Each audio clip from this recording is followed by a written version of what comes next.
నిమిత్తం నిర్మించిందా? ఎందుకంటే తెలుగుదేశం పార్టీ ఏదో అనటం, రకరకాల కథనాలు రావటం, వైసీపీ వివరణ ఇచ్చుకోవటం. ఇప్పుడు నిజంగా ప్రభుత్వానికి సంబంధించిన వ్యవహారం అయితే వైసీపీ వివరణ ఇవ్వాల్సిన అవసరం కూడా లేదని నేను అనుకుంటున్నా. మీరేమంటారు? వాస్తవ్ గారు నమస్తే అండి. అలాగే మిగతా డిబేట్లో ఉన్న మిగతా మిత్రులు కూడానండి. ఇప్పుడు బాలకోటయ్య గారు అన్నట్టు ఇది పాత సినిమాలో రాజకోట రహస్యం, ఇంకోటేమో ఇంకొకరు ఏదో టైటిల్స్ వేసి సోషల్ మీడియాలో విపరీతంగా ట్రాల్ చేస్తున్నారండి. జగన్ మాయా మహల్, ఇలా అందంగా పేర్లు ఉన్నాయి చేయడానికి. అంటే ఇప్పుడు ఏదో సినిమా కూడా తీస్తారో ఏమో, ఎవరో మన రామ్ గోపాల్ వర్మ గారు అంటున్నారు దీని మీద, జగన్ మాయా మహల్ అనే దానిపైన. సో అవన్నీ తీస్తే అండి క్లియర్ కట్ గా డీటెయిల్స్ అన్ని కూడా అందరికీ వస్తాయి. ఒక్క మాట ఏంటంటే అండి, ఇటువంటిది నిజంగా ఇది మీరు అన్న ప్రశ్నకి ఇది ప్రభుత్వదే అనుకోండి, రహస్యంగా ఎందుకు చేస్తారండి? లోపల ఎక్కడ కూడా బయట ఎందుకు పెట్టట్లేదు? ప్రజలందరికీ కూడా దాని గురించి తెలుసుకునే హక్కు అయితే అందరికీ ఉంది. అది బయట పెట్టకుండా ఎందుకు ఉంచాలి అనేది నెంబర్ 1. నెంబర్ 2, ఈవేళ లోపలికి వెళ్తుంటే చూస్తుంటే ప్రజలు కంపేర్ చేస్తున్నారండి. పేదలకు ఇచ్చిన ఇళ్ళు సైజ్ ఎంత, ఈ బాత్రూమ్ సైజ్ ఎంత. పేదలకు అక్కడ అన్నిటికీ లోపల ఉన్న బాత్ టబ్ 25 lakhs ఎంతో చెప్తున్నారండి. అంటే మనకు ఇంకా ఏమి దాని అన్నిటికీ ఆధారాలు లేవు, కానీ అక్కడ ఉన్న వాటికి చెప్తున్నారు. ఇవన్నీ చేయాల్సిన అవసరం ఏమొచ్చింది అంటే? నిన్న ఒక్క విషయం సార్, నిన్న గంటా శ్రీనివాసరావు గారు విజిట్ చేసినప్పుడు ఆయన వెంబడి ఈ వాల్యుయేషన్ ఎక్స్పర్ట్స్ని ఏమైనా తీసుకెళ్లారా? ఎందుకంటే ప్రతిదానికి చెప్పారు వాళ్ళు, కమోడ్ దగ్గర నుంచి, తలుపు దగ్గర నుంచి, హ్యాండిల్ దగ్గర నుంచి అన్ని చెప్పారు. అన్ని చెప్తారు. అంటే ఒక మాట సార్, మనం ఇల్లు కట్టుకుంటుంటే 100 రూపాయలకి కూడా దొరుకుద్ది, 1000 రూపాయలకి కూడా దొరుకుద్ది. 1000 రూపాయలు నాకు అర్థం కాక అడుగుతున్నాను, ఎందుకంటే పెద్ద అవగాహన లేదు, నేనేమంటలేదు. ఆ కూడా వెళ్ళిన వాళ్ళు రియల్ ఎస్టేట్ లో ఉన్న వాళ్ళని తీసుకెళ్తే మొత్తం అంతా లెక్కలు వేసేస్తారు కదండి, ఇంచుమించు లెక్కలు.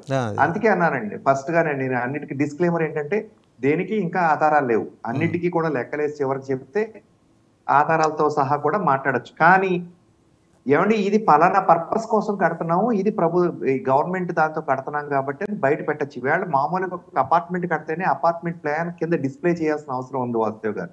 అంటే ఎప్పుడైనా సరే విత్ అప్రూవల్స్ ఉన్నాయా లేదా కట్టడాలు. ఇప్పుడు అప్రూవల్స్ లేకుండా కట్టడాలు కట్టారనుకోండి, ఫస్ట్ తప్పది. ఒకవేళ కట్టడానికి కనుక అప్రూవల్ ఉందనుకోండి, అది బయట డిస్ప్లే చేయాల్సిన అవసరం ఉందండి. అది కూడా రూల్ మీ అందరికీ తెలియదు, ఊరికే ప్రజలందరికీ తెలియచేయడానికి.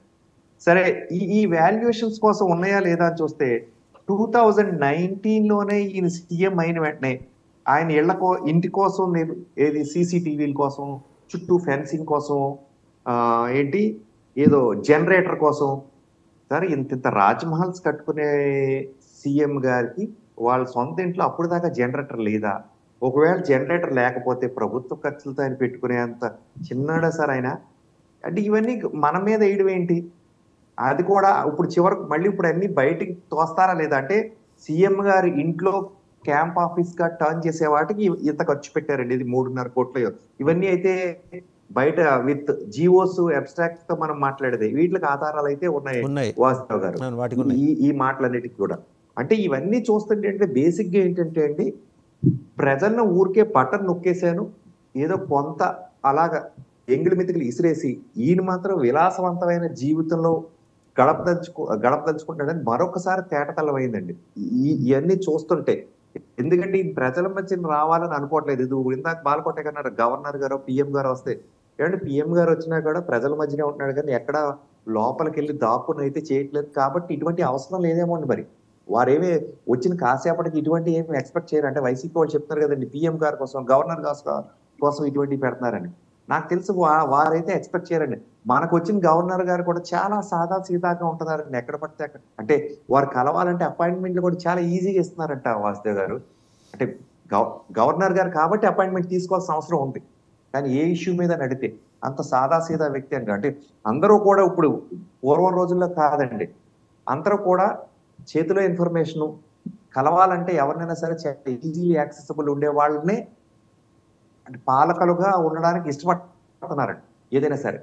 సో ఇటువంటి దాంట్లో ఇంత దొంగతనంగా కట్టాల్సిన రాజ్మహల్ అయితే అవసరం లేదని నా అభిప్రాయం. రైట్.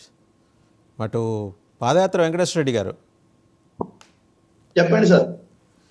సో 500 కోట్లు, 26 లక్షల బాటబ్బు, ఏదో 17 లక్షల కమోడ్స్, ప్రెసిడెన్షియల్ సూట్స్, ఇవన్నీ ఆయన వ్యక్తిగతంగా కట్టించుకుంటా వ్యక్తిగత ఖర్చుతో చేయించుకుందా, వ్యక్తిగత వ్యయమా లేకపోతే ప్రభుత్వ వ్యయమా?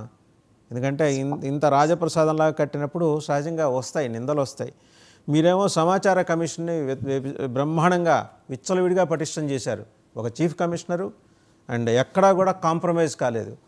నా ఎస్సీ, నా బీసీ, నా ఎస్టీ, నా మైనారిటీ అలా వాళ్ళలో ఉన్న టాలెంటెడ్ పీపుల్